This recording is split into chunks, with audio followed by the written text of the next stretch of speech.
Hello! So today I'm going to be talking about two Ottessa Moshfegh novels, that is Lapvona and Eileen. I have only read one other Ottessa Moshfegh novel, and that was My Year of Rest and Relaxation, which I thought was good, not great. Ottessa Moshfegh seems to be quite marmitey for most readers. People either love her work or they absolutely detest it. From the three books I have now read, I can say that her writing, her stories and her characters veer towards the psychologically intense. She tends to write very unconventional characters. All her novels seem to have a very dark humour threaded throughout them. They all have very vivid descriptions that tend to not hold back from the grotesque or the ugly elements of life. They all seem to have very unconventional narratives, although I will say that Lapvona and Eileen definitely has a more defined narrative thread than My Year of Rest and Relaxation. And I'll finally say that all of her novels tend to try and subvert the expectations of the reader. Now, I'm going to steal directly from the Plek Protector that is Kieran from KD Books. I watched his review of Eileen well over a year ago now, and he describes Moshfegh's writing as kind of like early Chuck Palahniuk, but without any of the humour. And I think he's kinda nailed it with that description. My only add-on would be that there is lots and lots of humour in all three of the Moshfegh novels that I have read. It is just a lot darker and a lot more subtle than that of Chuck Palahniuk.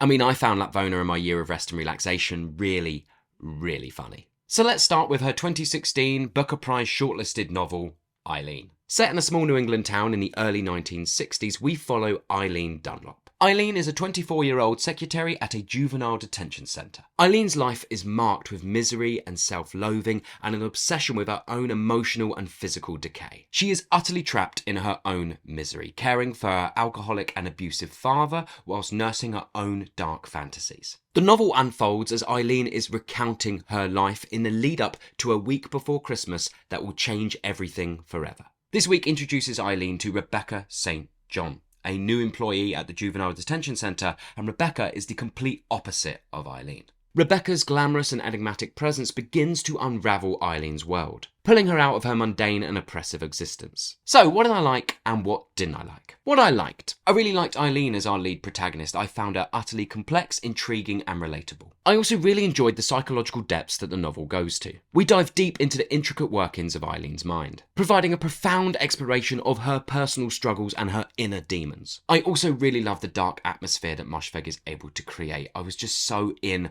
Eileen's world. It was a Christmas unlike no other. There is no joy in this Christmas that is being described in this book. I just love the isolation, the alienation, the loneliness of Eileen, combined with everything around her and the way she describes the world. Yeah, I was just so in it. And jumping up at the back of that, I think this novel did a really good job at exploring isolation. And finally, I think that Moshfegh's prose is very good. Her vivid descriptions and carefully crafted sentences contribute to a solid pace and build all the way through. What didn't I like? So I was more invested in this novel than I thought I was going to be, and therefore I of course wanted it to be so much longer than it is. Its final moments felt a little rushed to me. And the relationship between Eileen and Rebecca, whilst it is developed, I felt like that could have been pushed so much further. There is a thing that happens to Rebecca and Eileen in the final quarter of this novel, a thing that I did not see coming whatsoever.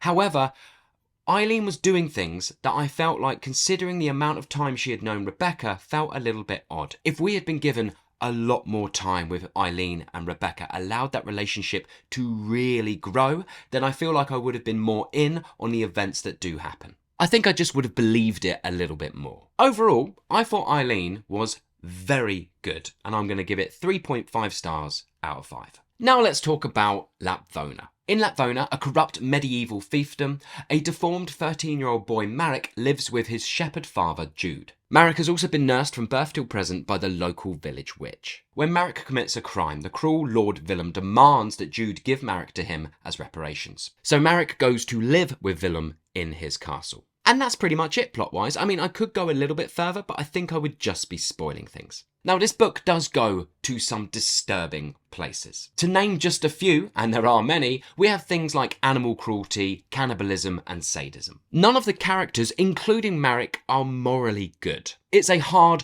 grueling existence for the people of Lapvona, which in turn leads to a very selfish existence and selfish outlook from every character in this book. I feel this aspect of the novel is Moshfegh trying to comment on modern society. How our selfish and sadistic leaders are all idiots, only set on fulfilling their own cruel pleasures. Which in turn leads to a very hard existence for everyone else, which then leads to everyone only looking out for themselves. If you have read the novel It's Hard to Be a God, or even seen the film of the exact same name, that is exactly how I picture the world of Lapvona. It's all pretty grim.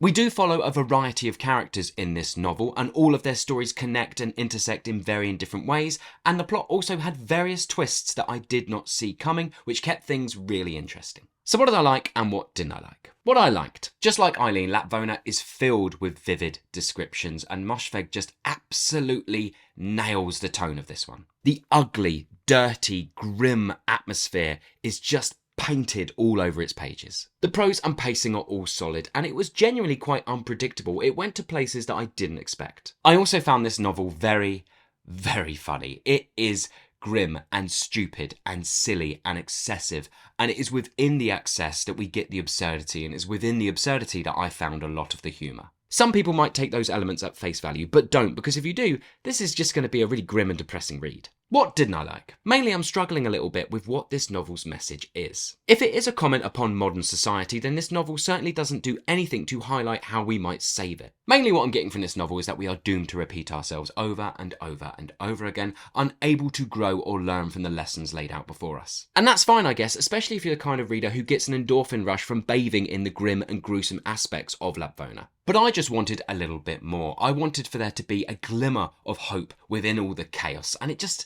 wasn't there. Or maybe it is, and I just missed it. If so, let me know. And my final dislike is the exact same one I had for Eileen. I wanted this book to be so much longer. I was really enjoying my time in the world of Lapvona, laughing my arse off at its absurdities. I was really enjoying the twists and the connections between all of the characters. I was invested, I was in, and then the novel just kind of ends. And I was left wanting a lot more. With all that being said, this novel will definitely stick with me a lot more than most I've read this year, and therefore I'm going to give it 3.5 stars out of 5. Like Eileen, this book was also very good.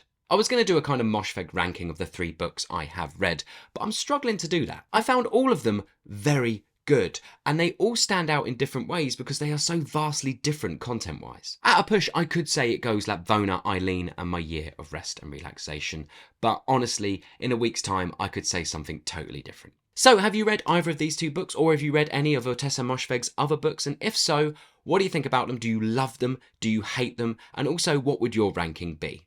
Thanks very much for watching, everybody. As always, I hope you are well and enjoying whatever you might be reading, and I will see you all on the next one.